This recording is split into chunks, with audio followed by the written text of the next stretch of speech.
In this video, I'm going to show you how you can easily allow or deny group members on WhatsApp to send messages to your group. Be sure to watch the video to the very end so you don't make any mistakes. Let's get started, guys, and first off we need to open up WhatsApp app, and then we need to enter our group where we are an admin. After that, tap right here at the very top at your group name.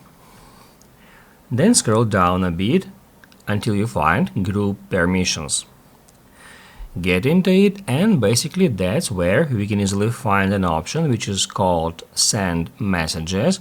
All we have to do in order to allow other members that are not admins in this group to send messages is just activate this option.